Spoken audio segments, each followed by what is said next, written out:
Early morning, October 9th, 1949, Griffith Park, Los Angeles. The air is still. A soft marine layer clings to the hills like breath on glass. It's the kind of morning that swallows sound, quiet, gray, waiting. At the edge of Ferndale Drive, a man walks alone. He's a park worker just starting his shift. His boots press into the damp earth. Birds stir in the sycamores above. Then he stops. Just off the trail, beneath a low-hanging branch, something catches his eye. A black leather handbag. It's lying open in the dirt. One strap twisted, torn, not dropped, not forgotten. It had been taken off someone, forcefully. He kneels, looks inside. A compact mirror, a lipstick, a bobby pin. No wallet, no cash, no ID. Only a piece of paper, folded once, torn from a notebook. The handwriting is rushed, uneven. The ink trails off mid-sentence. Kirk, can't wait any longer. Going to see Dr. Scott. It will work best this way while Mother is away. That's it. No punctuation, no signature. The sentence ends in a breath that never came. The purse is turned over to police by noon. By evening it's identified. Jean Spangler, 26 years old. Actress, dancer, single mother. She's already been missing for nearly 2 days. Friday night, October 7th. Jean leaves her apartment near Wilshire and Fairfax. She's dressed casually, hair curled, purse over her shoulder. She tells her sister-in-law she's heading out to meet her ex-husband. They're supposed to talk about child support. After that, she says she's going to work a night shoot on a movie set. She kisses her daughter goodbye. She never comes home. By Sunday, her photo is in the paper. A stunning black and white headshot, soft curls, a confident smile. The kind of photo meant for casting directors, not missing persons reports. The note becomes the center of everything. 2 names, one unsettling implication. Who is Kirk? Who is Dr. Scott? And why would she go to them while her mother was away? Police question her friends, neighbors, colleagues. No one knows a Dr. Scott, but someone says Jean had mentioned being pregnant. Just once. Quietly. In 1949, abortion is illegal in California. It's dangerous, secretive, often deadly. Then another detail surfaces. Someone claims Jean had recently been dating an actor, a well-known one, a man named Kirk. Reporters push.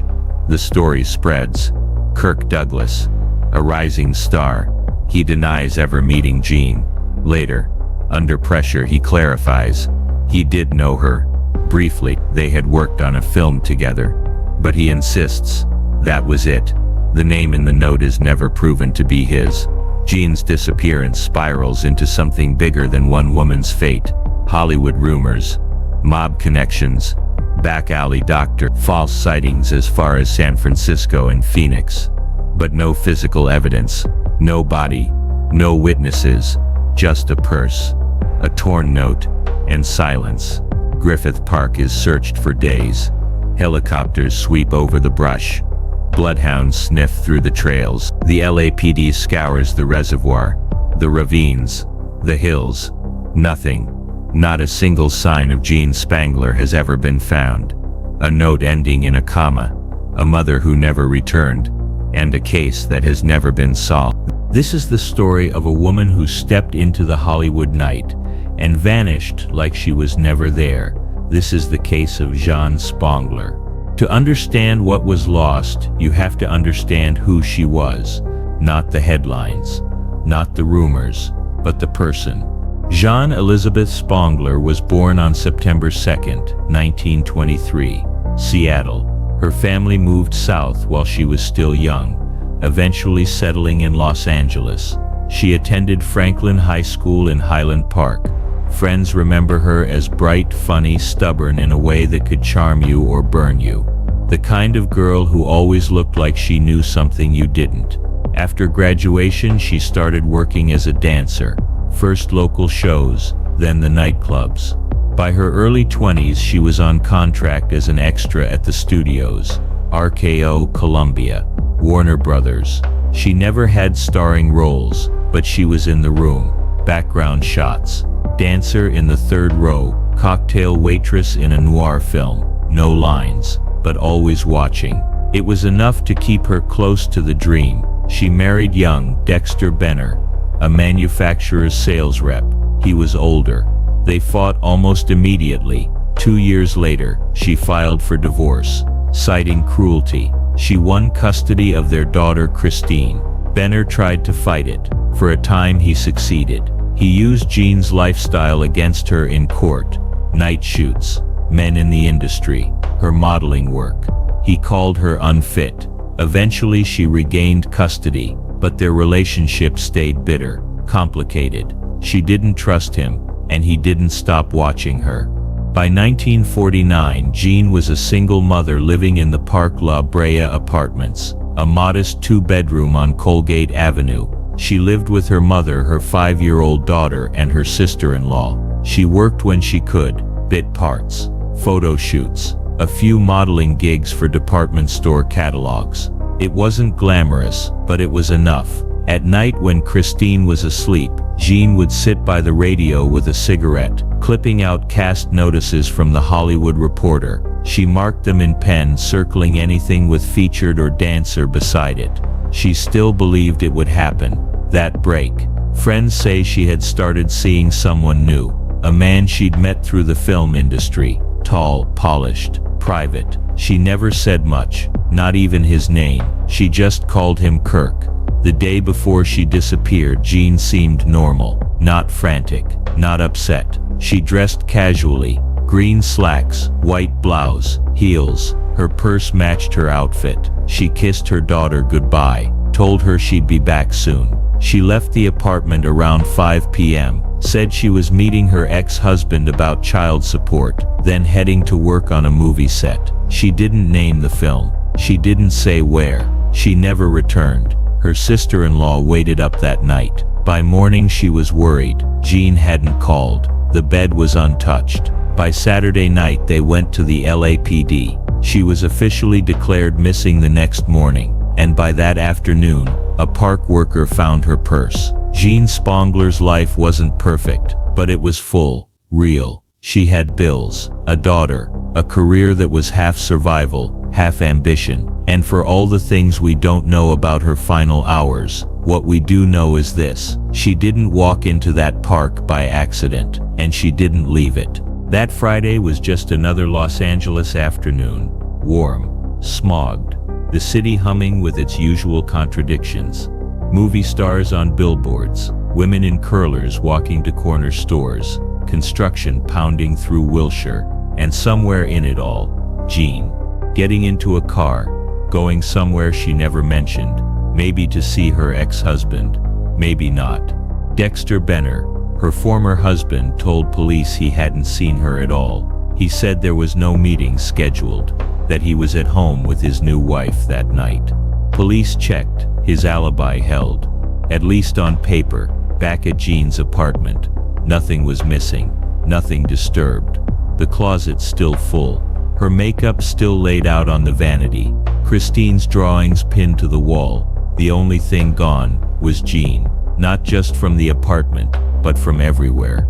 Police started with the people closest to her. They questioned neighbors, friends, co-workers, her sister-in-law, her mother, her ex-husband. Everyone agreed on one thing: Jean had no reason to disappear voluntarily. She was fiercely devoted to her daughter. She had a film gig lined up. She had just bought groceries, left her laundry hanging. There was no goodbye letter, no hints, just the note in the purse, and even that didn't read like a farewell. Kirk, can't wait any longer. Going to see Dr. Scott.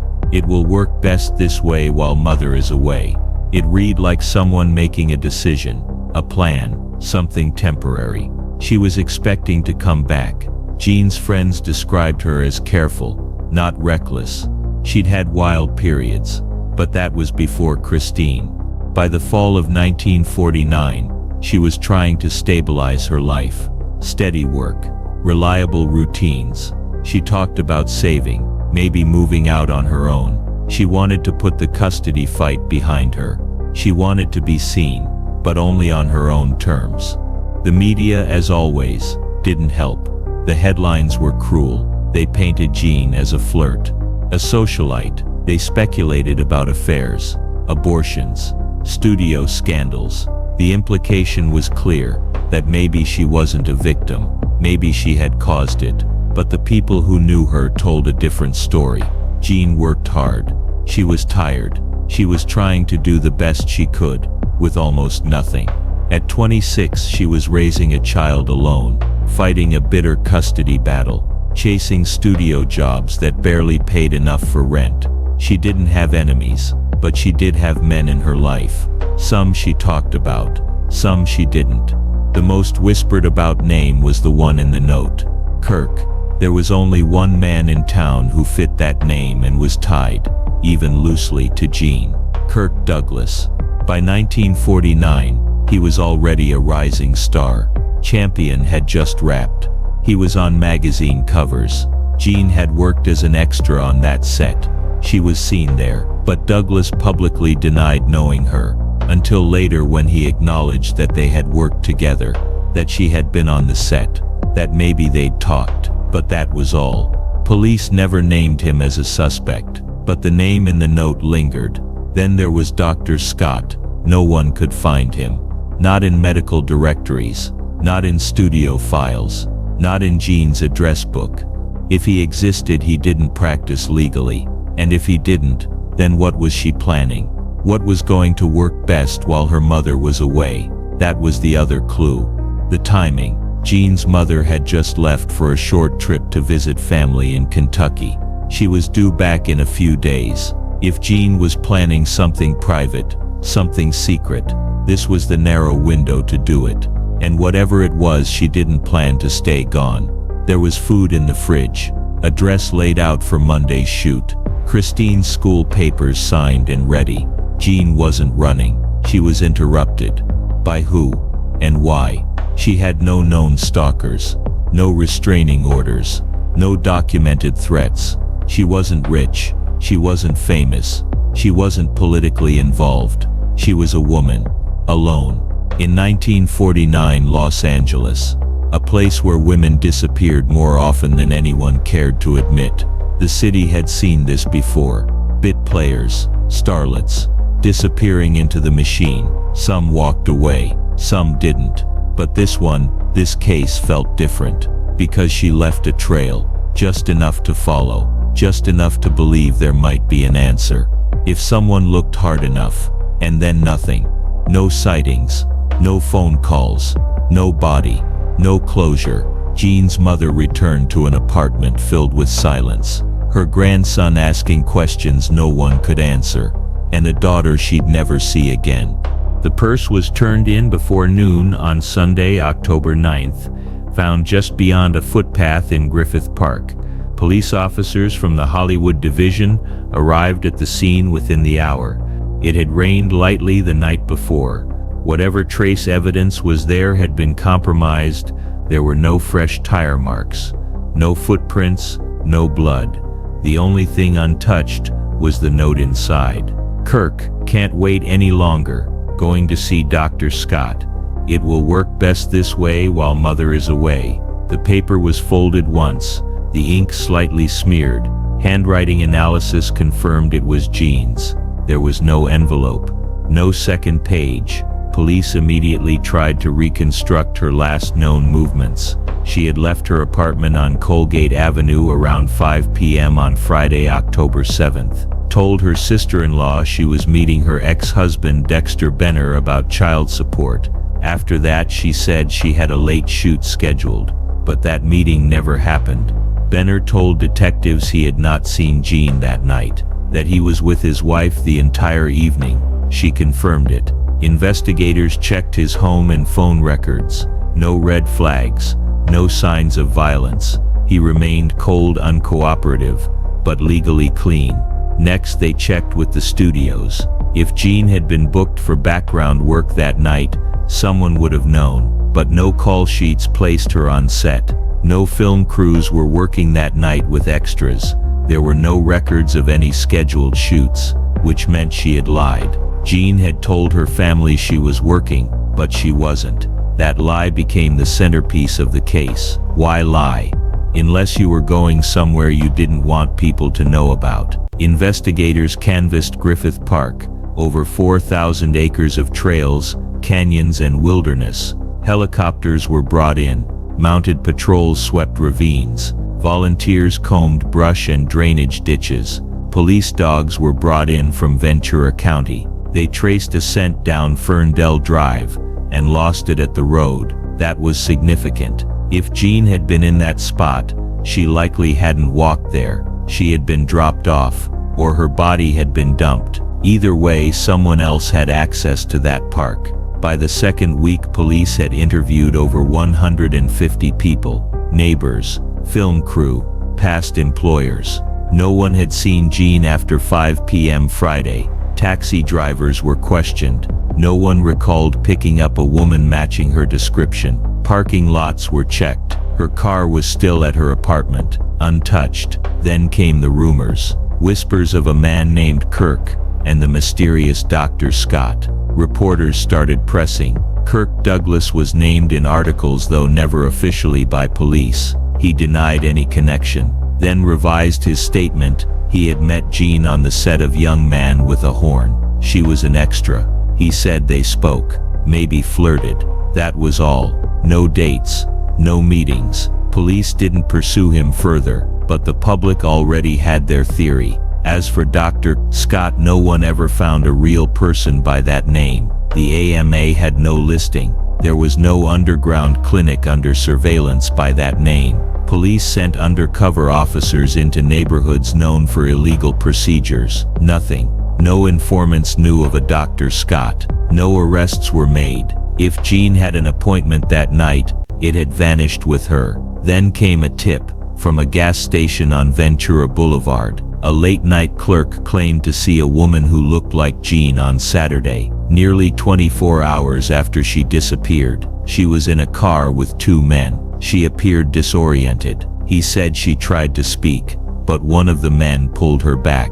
They drove off before he could get the license plate. The tip was logged, never confirmed, never followed up thoroughly. A week later, Jean's mother returned to Los Angeles. Police briefed her privately. She confirmed that Jean had never mentioned a Dr. Scott, that she hadn't said anything about being pregnant, that she hadn't been acting strangely. She described her daughter as careful, steady, and loving. Police asked if Jean had any enemies. She shook her head. None that she knew of. The investigation stalled. There was no crime scene, no body, no vehicle, no known assailant. No way to prove if Jean was dead, or if she had run from something too big to explain. Then in November, a second tip came in. A woman named Lynn called police anonymously. She claimed Jean had once mentioned fearing someone, a man, someone in the industry. The caller didn't give a name, only that the man had power,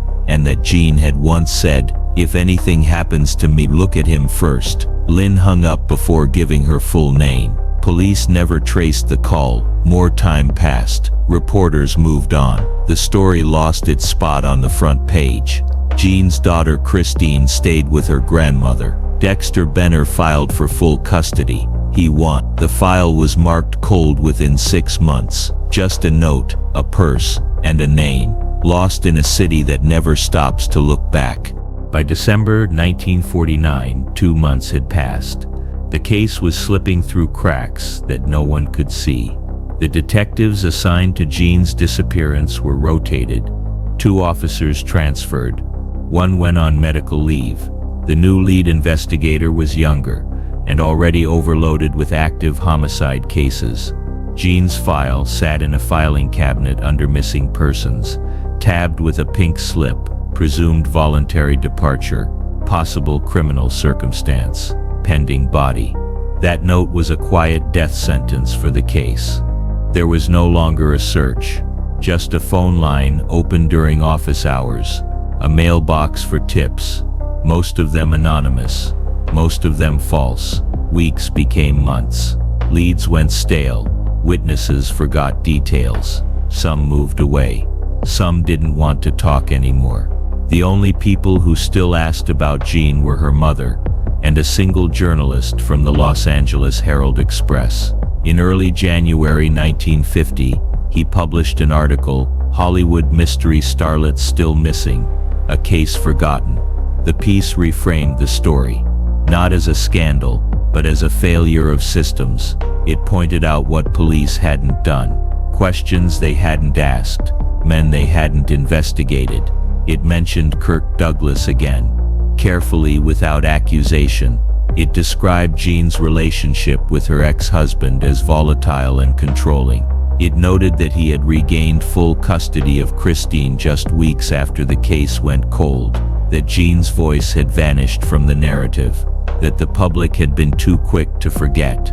The article triggered a brief resurgence in interest. Police reopened her file. For 3 weeks they re-interviewed some of the original witnesses, reviewed the note, checked with the studios again, but they found nothing new. The purse remained the only hard evidence. There were no fingerprints on it, no DNA testing yet, no known location of where the purse had been dropped. It might have been planted, it might have been hers. No one could say. One detail kept nagging at the new detective. The phrase in the note, "While mother is away," it implied premeditation, not panic, not fear. It was as if Jean had been orchestrating a small window of opportunity. But for what? Was she terminating a pregnancy, escaping someone, meeting someone secretly? If she was planning to return, why leave no trace? Why vanish completely? The problem was, the city didn't stop for questions.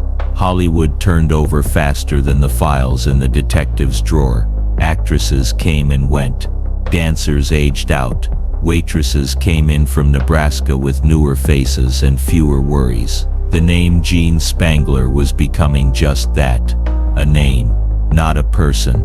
By summer 1950, the LAPD had received over 20 false confessions related to Jean's disappearance. One from a man in Bakersfield who said he had buried her under a freeway.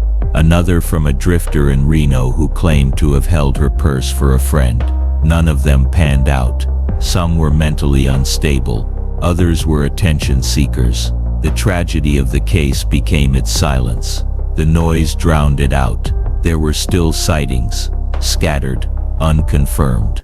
A woman matching Jean's description seen in San Diego. Another in Yuma. One even claimed she'd been seen boarding a ferry in San Francisco under a different name. Each tip followed the same pattern. A moment of hope, then dead air. 2 years later, the detective assigned to Jean's file retired. He took the file home, kept it in a drawer in his garage for over a decade. When asked why, years later, he simply said, "I don't think she walked away.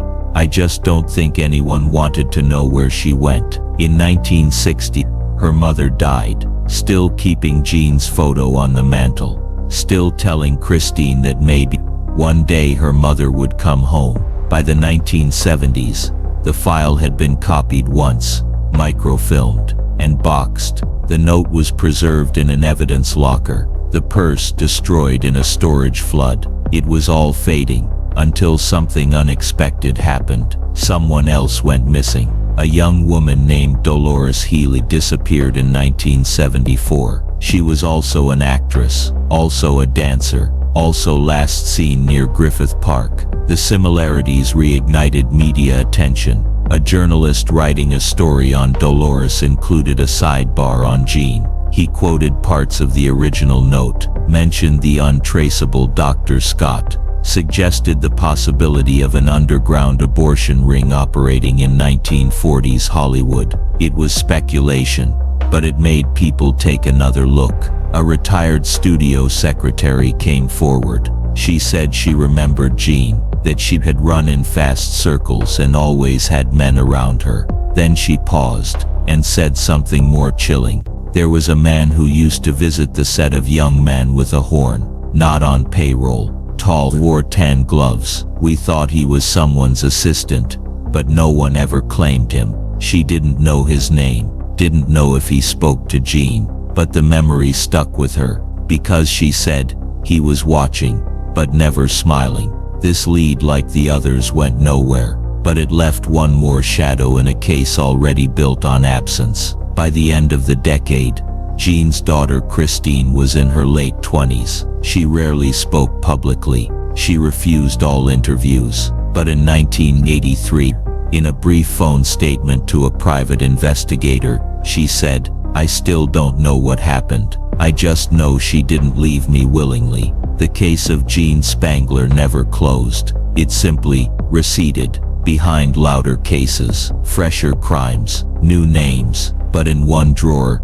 in a faded brown envelope, the note still sits: Kirk, can't wait any longer. Going to see Dr. Scott. It will work best this way while mother is away. Still folded, still legible, still unanswered. For decades, Jean Spangler was a name that drifted in and out of memory.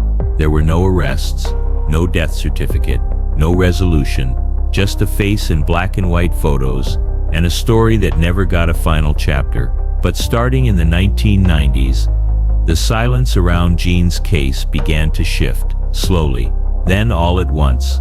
In 1994, the Los Angeles Police Department began digitizing cold case files. Some were prioritized for review based on potential for DNA testing. Jean's file wasn't one of them. There was no body, no biological evidence, no confirmed crime scene. But the digitization allowed researchers, journalists, and independent sleuths to study the case from a new angle. Jean's story moved online, and that changed everything. By 2002, dozens of cold case discussion forums had surfaced. Jean's case found new traction on sites like Web Sleuths and the Doe Network. People began pulling together every scrap of information. Studio rosters, call sheets from Young Man with a Horn City directories, listing doctors in the 1940s, handwriting comparisons, yearbook photos from Los Angeles hospitals. None of it solved the case, but it lit a fire under something that had been cold for too long. In 2004, the LAPD briefly reopened Jean's case, not due to new evidence, but because of a tip submitted anonymously. The letter was postmarked from Long Beach. It read, "Look into the people connected to Dr. Harold Brunson." She never made it past that office. He covered for someone with money. There was no signature, no return address. Police looked into the claim. There had been a Dr. Brunson operating a private clinic in Los Feliz in the 1940s. Records showed he'd lost his license in 1952. No criminal convictions, no known connection to Jean. Another dead lead. But the name Brunson began to circulate in online communities. Some claimed he was part of a larger underground operation. Others tied him to women who had disappeared under similar circumstances. The rumors multiplied. The facts stayed few. In 2007, the Los Angeles Times published a long-form piece called "The Note in the Park: Hollywood's Lost Woman." It was the most comprehensive print investigation into Jean's disappearance in over 50 years. The journalist tracked down Jean's distant relatives. Most declined to comment. One cousin, speaking anonymously, said this: "She got close to something she couldn't get out of. Not drugs, not men, power. The kind you don't say no to." It wasn't a statement of fact. It was a feeling passed down in whispers, but it reflected something that people had sensed from the beginning. Jean didn't walk away. She was erased. In 2013, advances in facial recognition software were being used to match unidentified remains across the U.S. One amateur sleuth submitted Jean's photo to NamUs, the National Missing and Unidentified Persons System. It flagged 5 Jane Does across California, Arizona, and Nevada. All of them female, all of them found between 1949 and 1955. One in particular stood out. A woman's body discovered near Bakersfield in 1952. Age range and bone structure matched. Estimated time of death aligned. But DNA testing wasn't possible. There were no surviving samples from Jean's maternal line. No known tissue preserved from the unidentified victim. Another wall. Then in 2019, a true crime podcast revisited Jean's story. The series was called Underseen, and the Spangler episode was titled The Woman Who Vanished Between Scenes. It quickly climbed podcast charts. Tens of thousands of new listeners heard Jean's name for the first time. The response was immediate. Reddit threads appeared overnight. People uploaded copies of newspaper articles. They started mapping sightings and comparing timelines. The podcast raised a critical question: if Jean was being followed, who was watching? And why did no one ever come forward to admit they had seen her last? Following the podcast, a Freedom of Information Act request was filed for all unredacted police notes related to the case. The LAPD released over 70 pages. Most were what you'd expect: timelines, interviews, handwritten tips. But one page stood out, a memo dated October 17, 1949. 10 days after the purse was found. It reads, "Report from unit near Canyon Drive indicates one male suspect seen loitering near location. Witness described tall man in coat and gloves. Did not speak. Appeared to be observing footpath. No ID. Subject left area before questioning could occur." That detail matched what the studio secretary had said decades later. The man in the tan gloves. No follow-up was ever documented. No sketch drawn. The officer's name had been redacted. It was a sliver, but it kept the mystery alive. In 2021, a former private investigator began working the case pro bono. His name is withheld for safety. He's been cataloging missing reports from the 1940s that mirror Jean's story. Dancers, models, extras, women whose disappearances were never linked together. He believes Jean wasn't the first or the last. He's compiled a list of 7 women who vanished in Los Angeles between 1945 and 1952 under similar circumstances. All were between 20 and 30. All had worked near the film industry. All were last seen alone. There is no proof they're connected, but it raises a dark question. Was Jean Spangler's disappearance part of a pattern no one wanted to see? As of today, no one has been charged in relation to her case. No new forensic breakthroughs. No confirmed sightings. Christine, Jean's daughter, has declined all public interviews. She has never spoken about the case beyond one brief phone call in 1983. She is in her late 70s now, and remains the last living link to Jean's life. In April 2024, a crowdfunding campaign was launched to create a permanent digital archive of Jean's case. It's hosted by the California Cold Case History Project. The site will include all available police documents, photos, interviews, and news reports. It's not justice, but it's a kind of preservation, a way to keep her from being forgotten again. There is still no trace of Jean Spangler, not in the hills of Griffith Park, not in the film studio records, not in the basements of old hospitals, but there are echoes, a name, a purse, a note, and the feeling that someone somewhere still knows. The facts of Jean Spangler's disappearance are few, but the theories, they've filled decades. Some are whispered with dread, others repeated with conviction. All of them circle around the same question: how does a young woman vanish in plain sight and leave behind only a note that leads nowhere? Theory 1. The secret abortion. It's the most widely accepted theory, and perhaps the simplest. In 1949, abortion was illegal in California, punishable by prison time. Doctors who performed them risked everything. Women who sought them faced death, stigma, or both. Jean was likely pregnant. Completely. Finally, that much most investigators agree on. Friends told police she mentioned it, said the father wouldn't be happy. The note in her purse confirms she was planning to see someone, Dr. Scott. It may not have been his real name, it may have been code. The theory goes like this: Jean went to meet this doctor, possibly at the urging, or funding, of the man who got her pregnant. Something went wrong, complications, panic, a body never reported, never recovered. In this version of events, no one meant for her to disappear.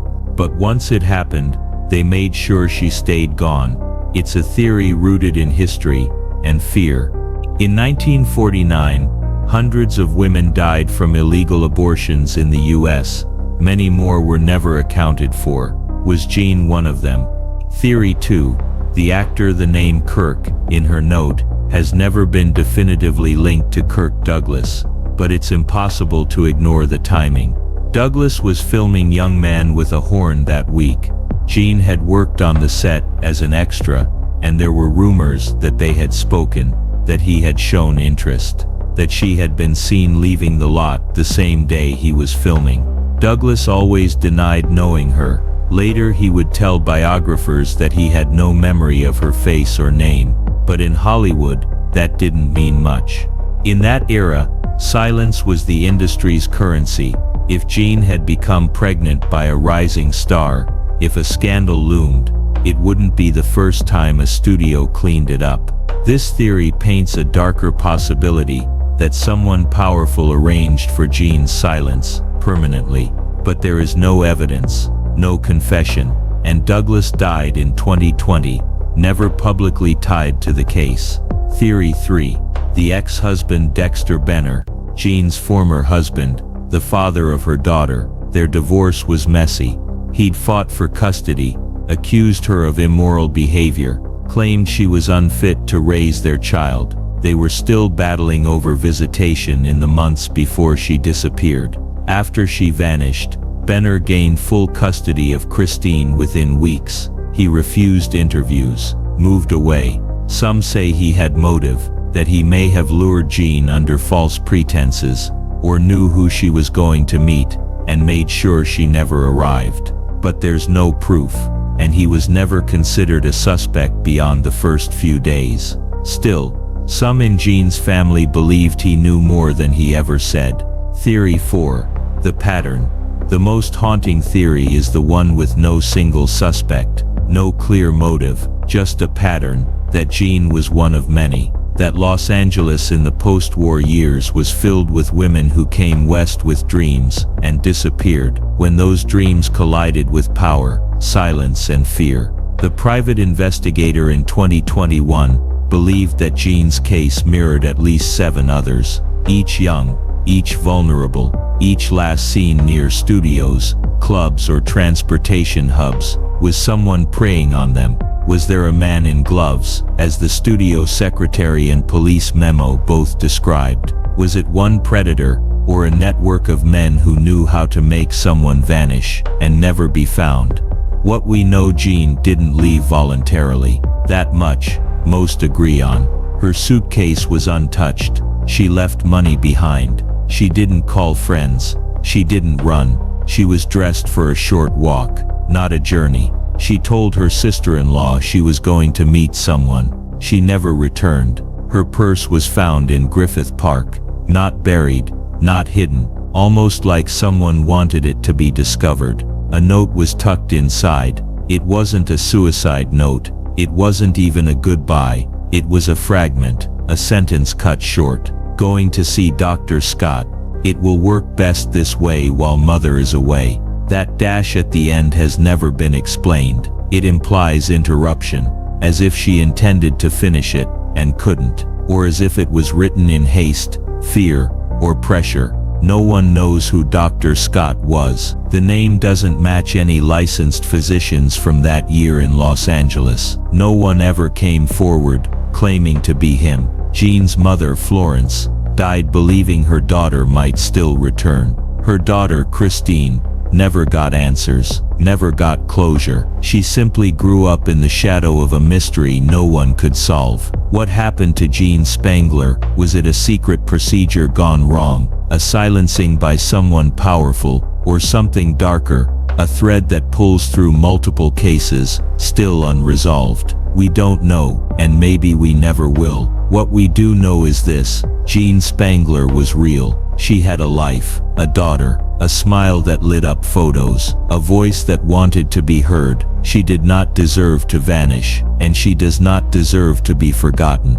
There is a quiet corner of Griffith Park, where hikers pass without stopping. They don't know that a purse once lay there, holding a note that ended in a dash, and a silence that's lasted for over 75 years. The city has changed, the skyline has grown, But the hills still hold their secrets, and somewhere beneath them Gene Spangler's story is still waiting to be told, fully.